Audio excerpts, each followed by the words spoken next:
nimanada waaniga soo siinaya xoole adiga ayaa iigu keenay beertayda dhexdeeda arrinta adiga xaq u leh midda kale cidda doontaa siin kartaa annaga waxba nagama gelin haddana ku xukumo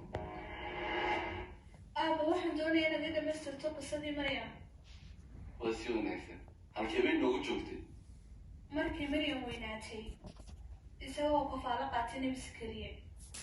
Nabi Sakariya xaaskiisuna ay keeni jireen risqi aad u badan. waa runtaa weliba tana midhaha soo gala jiilaarka waxay cuni jireen guga midhaha guga soo baxana waxay heli jireen jiilaarka taasina waxay ahayd awoodda ilaahay nabi zakariya calayhi salaam markuu ku booqdo maryam mixraabka waxa uu arki jiray iyadoo nimcadaasi haysata isaguna waxa uu xasuustay inuu ilaahay baryo markaasuu ilaahay baryay inuu wiil siiyo ilaahay subxaanahu wa tacaalana uu ka aqbalay midda kale ambiyada ducadoodu waa mid xaqa habareen warkaasi waa war aad u wanaagsan. anigu ma rumaysan karo Maryamay sidee gabadh weyn anigoo kale u dhali karaysaa taas ilaahay kuma weyna habar oo imikana cuntadan in waad u baahan tahay nolosha adduunyada rajo kale ima helin aniga inaan arko ubadkaaga oo kaliya ta mooyaane min garatay Maryamay arrintaa haba weli kama aniga cibaadada ilaahay oo kaliya taayun baan u joogaa dhulkan waan ogahay laakiinse waxaan doonayaa inaan arkay inantaydii adiga ubadkaaga horta haba waxaan ku weydiiyey ilmahan idin dhashay magac miyaad u bixiseen waxaa loo bixiyey Yaxye ilaahay baana u bixiyey Yaxye ma ilaahay baa magaca u soo dooray waa run ilaahay ayaa u soo waxyooday nabigiisa Sakariye ma Yaxye magacan weli qof loogu yeedhayo hore umaan arkin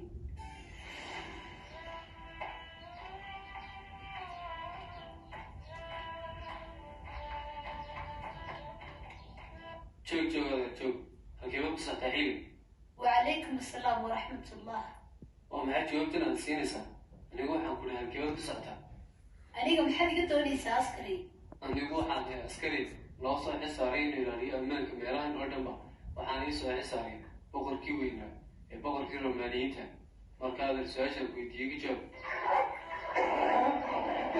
alla waa maxay yiideen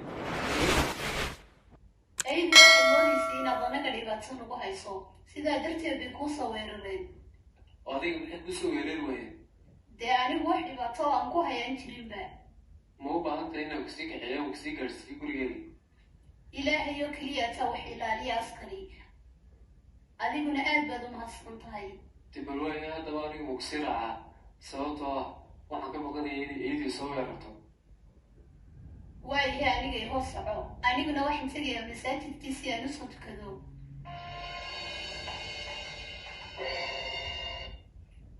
sayidatu maryam waxa ay joogtay goobtii ay ku cibaadaysanaysay markii uu yimid jibriil calayhi salaam isagoo iska soo dhigay sida dadka bini aadamka waa maxay waxaasi kuma tahay jibriil waxa uu u sheegay maryam inayna cabsoon wuxuuna u sheegay inuu yahay rasuul uu ilaahay soo diray uguna bishaaraynayo wiil ay iyadu dhali doonto wiil yaraa oo sidee baa wiil yaru dhalaa maaniga xaasba ah jibriil waxa uu u sheegay maryam inay tahay dhagaysta ilaahay subxaanahu wa tacaala waxa uu doonayay inuu sameeyo ma jirto cid hor istaagi kartaa dabeeto jibriil waxa uu bilaabay inuu ku afuufo ruuxdii markii dambena uu iskaga tegi aawi qofkii iminka ila hadlayay xitaa magaciisii iigu sheegay guriga sidee buu ka baxay isagoo xidhan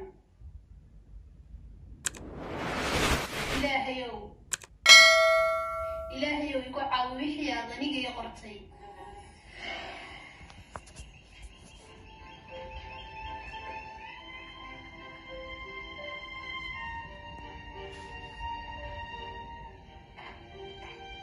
Maryamay maxaa dhacay muddo badan imaad soo booqan adigu yahay maxaa jira habo soo dhawow adigu soo ma ficlid aad baan u fiicanahay habo ilaahay mar kastaba isagaa mahadda mudan laakiinse maanta maxaa codkaaga ka siiya adiga kumaan fahminay ii sheeg ba maxaad uga jeedaa habo ma waxbaad aniga iga qarinaysaa Maryamay habo kuuma sheegi karo qalbigaaga fur Maryamay oo mar kasta ilaahay yaqayga wadan waa ilaahay mahadi waxaan ka yimi isagoo hurda anigu waxaan doonaynaa adiga ku soo eego keliya. istaji habo ilaahayna ma dayacayo inaga.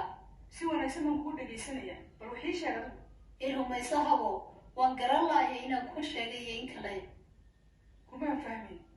Adigu waxaad tahay gabadh barakaysan, mar kastana ilaahay baad ka baqataa. adduunyada intaad joogtid waxbaa ka cabsan. oo habo qaybta waxaa iskale adig iyo nebi Sakariya calayhi salaam.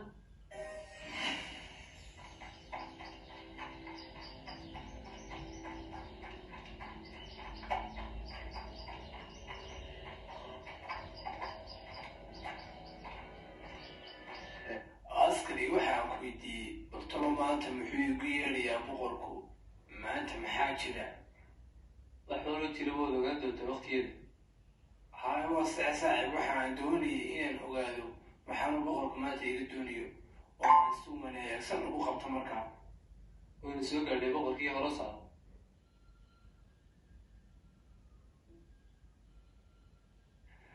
waagu salaamay boqorkaygii weynaayo sixiroolihii weynaayo maxaa cusub mudane bulshadu waxay ilaahay kaaga baryaan cimri dheer iyo caafimaad waar beenaala ayaa tahay qof arrintaa jeclaysta xataa ma jiro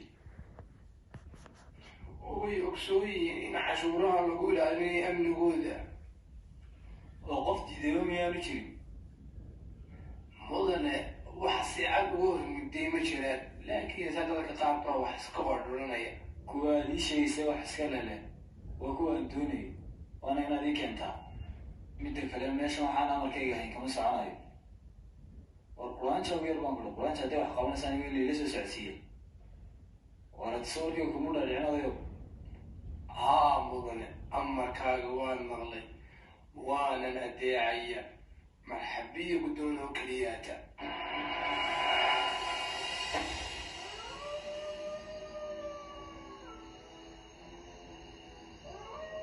waan iska dareensanaa maryane inay kugu soo wajahan tahay arrin khatara adiga. habo iminka maxaa sameeyaa? maxaad samayn karaysaaba adigu?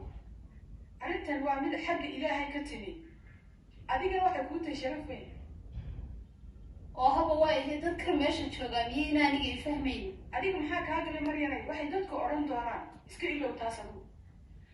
markii hore waxaan ku mashquulsanaa cibaadadayda oo keliyaata, laakiin iminka arrintu way ka duwan tahay. sidee? habo iyadoo lay guursan haddaan ilmo yar dhalo, dadku waxay wax ka sheegi doonaan aabbaha iyo hooyadii allahoo naxariistay. sidoo kalena nebi Sakariya ma ammaangelinayaan. ha ka fikiri maryane taas adigu. ilaahay agtiisa waxaad ka tahay qof daahira. ilaahay wuu ogyahay inaanan anigu cidna ka cabsanin, laakiin dadka ceebtoodan ka cabsanayaa. waxaa laga yaabaa inay nebiga wax yeelaan. ma waxbaad dareemaysaa adigu maryane? haa waan dareemayaa habo, welibaa tana dareen aad u wanaagsan, laakiin waxaan garan laayahay waxa ay noqon doonto. maxaad ku garanaysaa inuu yahay ina? waxaa laga yaabaa inayna noqotoba ma garata maryane? maya waa wiil, malagii wanaagsanaa baana sidaa i sheegay. naarta miyaanad ogeynana maryan maxraabka xilligan oo kale kama soo bixinba? haa anigu waan ka yaabay gabadhaasi. waa gabadh aad u cibaado badan, mana jecla inay dadka soo dhex gasho. ma garanayaano sida u fikirayso, bal maxay nafteeda saas oo dhan ugu cadibaysaa? oo maanta oo dhan ma maryan un baynu ka sheekaynaa? naa waxaa jirta dee meel halkanoo maanta lagu ducaynayay. naadee walaalkayada haka gaadhi maagna maalin balso waxaa walaalnikeen dayna mar hadda halkaasaynu tegaynaaye. soo dhaqaa alla ilaahayow, iminka bal maxaa sameeyaa? xaggeenu kacaa? bal maan iska dhinta intayna waxaan ii qabsan. alla dadka may iska ka ilaawaan. alla xanuun badanaa, iminka xanuunku wuu igu sii badanayaa. xaggee baan taloogu kacaa?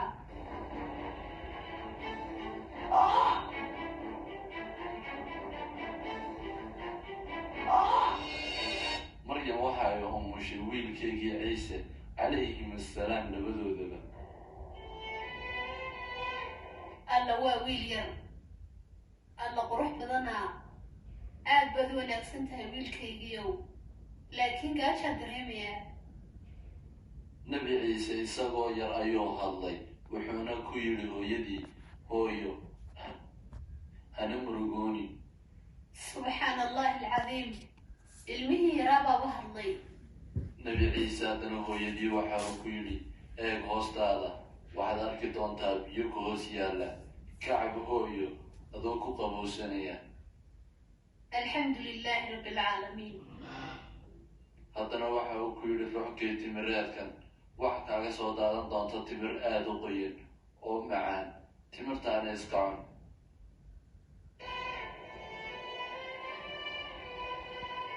allah aad bay u macaan tahay timirtani nebi ciise calayhi salaam waxa uu ku yidhi hooyo waxaan kaa doonaya inaad weligaasa oo faraxsanaato waxaanan doonayn inaad adigu murugooto maxaan murugoo waayay inankaygiyow dadku markay arkaan anigoo adiga ku dhalay waxaan u sheego ma garanayo nebi ciise waxa uu ku yidhi calayhi salaam waxba hooyo adigoo u sheegin sidee oo sideeba markaa arrinka iyaga ugu sheegaa nebi ciise waxa uu ku yidhi hooyadii haddii uu midi kaa soo horbaxo waxaad ku tidhaahdaa waan soomanahay cidna ha la hadlin adigu hawshanna aniga ayaa la wareegaya anigaana ku furdaaminaya hooyo ee adigu iska aamu inankaygiiow waxaabad u hadlaysaa sidii nin anigay daryeelayaa ilaahayow mahaddaasoo dhan adaa iska leh